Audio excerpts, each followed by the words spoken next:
Hi, this is Mohan Roy, founder of कैलपथ institute. आप सभी का हमारे यूट्यूब चैनल पर स्वागत है। आज 30 मार्च है और आज का चेतना सत्र का मॉड्यूल आ गया है। तो चलिए हम लोग अभी इसको डिस्कस करते हैं, देखते हैं कि इसमें क्या क्या है आज के चेतना सत्र में।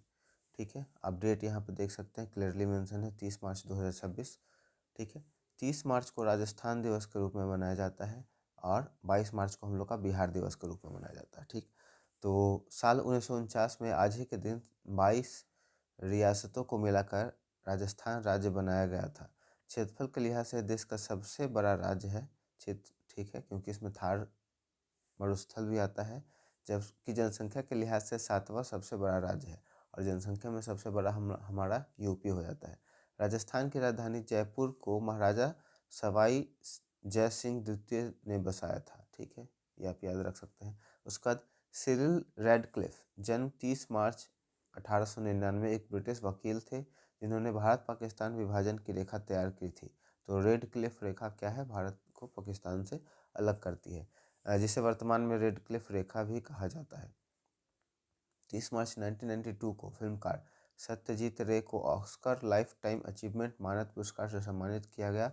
इसी साल उन्हें भारत रत्न से भी सम्मानित किया गया था। ठीक है, आज का विचार अगर देखें तो इसमें है कि विनम्रता सभी सद्गुणों की आधारशिला है। विनम्रता सभी सद्गुणों की आधारशिला है। सद्गुण मतलब जो अच्छे अच्छे गुण आते हैं, कैरेक्टर आते हैं किसी भी पर्सन के अंदर, वो। सत्य की राह कठिन हो सकती है लेकिन वह अंततः विजय की ओर ले जाती है। राजा हरिश्चंद्र। सामान्य ज्ञान, एक वर्ष में कितने सप्ताह होते हैं? तो 52। लीप ईयर जिसमें फरवरी में 29 डेज होता है, उसमें 366 डे होगा। ऐसे 365 डे होता है और 6 घंटा होता है उसमें, जनरल ईयर में। जातक कहता है किस महापुरुष के पूर्व जन्मों से संबंधित है? तो इसमें गौतम बुद्ध हो जाएगा। भारत के किस राज्य को बादलों का घर मेघालय है ना? मेघालय मतलब मेघ मतलब बादल, आदल आलय मतलब घर। शुष्क बर्फ ड्राई आइस वास्तव में क्या है? CO2 होता है, कार्बन डाइऑक्साइड। ठीक है, आगे बढ़ते हैं हम लोग। यहाँ पे रीजनिंग के कुछ क्वेश्चन है। तर्क ज्ञान, ईसाई जाके पूजा करते हैं चर्च में, तो सिख करेंगे गुरुद्वार में। ठीक है, अंधेरा खत्म होता है चिराग से, प्यास खत्म होगा पानी से। उसके बाद यहाँ पे सीक्वेंस और सीरीज वाला है। देखिए, 0 से हुआ 2, 2 से हुआ 8, 8 से हुआ 14, 14 से हुआ 24, 24 से हुआ 34। 0 से 2 बढ़ा, 2 इसमें बढ़ा, 2 से इसमें बढ़ा, 6 बढ़ा, 8 6 14, 14 10 24, 24 10 34, डबल डबल आ रहा है। इसमें 4 बढ़ा है, फिर वो सेम रिपीट हुआ।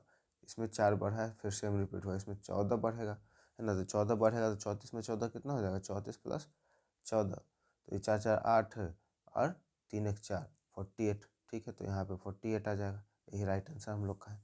उसके बाद 1 से बढ़ा 4, 4 से बढ़ा 13, 13 से 40, 40 से 121। इस तरह से आप कर लीजिएगा अपना। इंग्लिश के कुछ वर्ड है जो आप देख सकते हैं। लाफ एट, किसी के ऊपर हंसना। हाइड फ्रॉम, किसी से छिपाना। लीड टू का मतलब होता है किसी परिणाम की ओर ले जाना। लीड फ्रॉम, किसी से सीखना। उसके बाद लीव फॉर, किसी के लिए जगह निकालना। ठीक है, आगे है आज का प्रेरक प्रसंग। होमी जहांगीर भाभा का जन्म एक बहुत ही समृद्ध परिवार में हुआ था। उनके पिता चाहते थे कि इंजीनियर बनकर टाटा समूह में बड़ा पद संभाले, लेकिन भाभा का मन तारों और परमाणु के रहस्य को सुलझाने में था।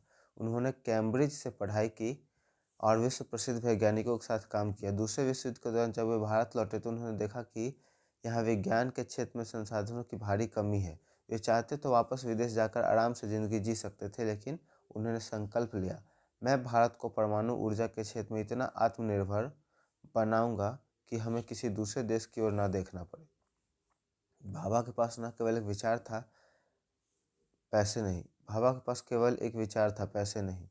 ठीक है, उन्होंने JRD टाटा को एक ऐतिहासिक पत्र लिखा जिसमें उन्होंने कहा, जब भारत आज़ाद होगा तब हमें अपनी बिजली और रक्षा के लिए अपनी तकनीकों की ज़रूरत होगी। टाटा उनकी दूरदर्शिता से इतने प्रभावित हुए कि उन्होंने तुरंत मदद के लिए हाथ बढ़ाया। 1945 में एक छोटे से कमरे में Tata institute of fundamental research की शुरुआत हुई। भाभा खुद ईंटें जुड़वाते थे और बगीचे में पेड़ भी खुद पसंद करते थे। वे कहते थे, एक वैज्ञानिक संस्थान केवल दीवार ही नहीं बल्कि वहाँ के वातावरण और सौंदर्य से ही बनता है।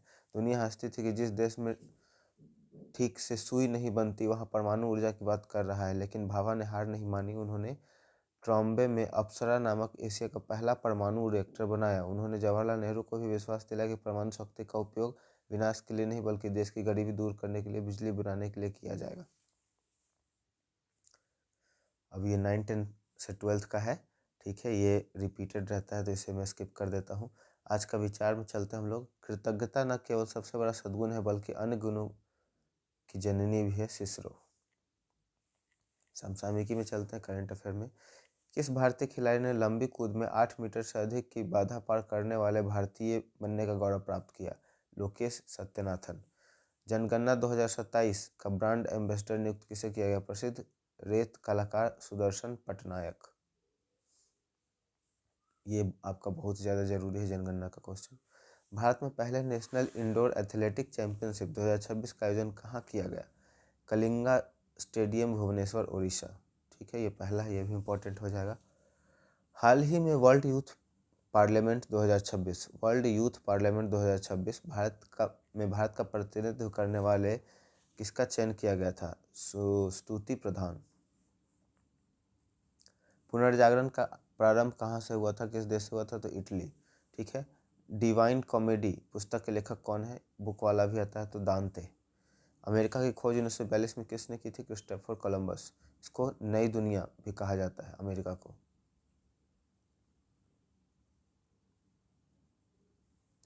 उसके बाद बोस्टन टी पार्टी की घटना किस क्रांति से संबंधित है? अमेरिकी स्वतंत्रता संग्राम।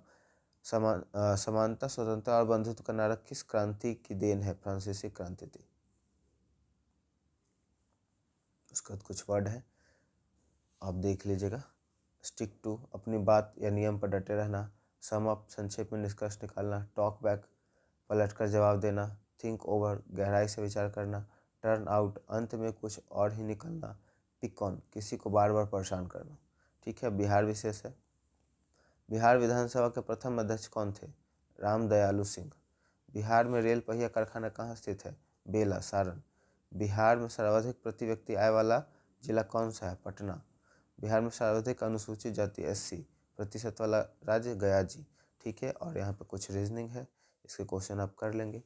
मुझे उम्मीद है कि ये वीडियो आपके लिए काफ़ी हेल्पफुल रहेगा। वीडियो पसंद आया तो वीडियो को लाइक कर दें, दोस्तों और परिवार के सदस्यों के बीच में ज़रूर शेयर कर दें। और अगर हमारे चैनल को आप सपोर्ट करना चाहते हैं तो हमारे चैनल को सब्सक्राइब कर दें। Thank you so much.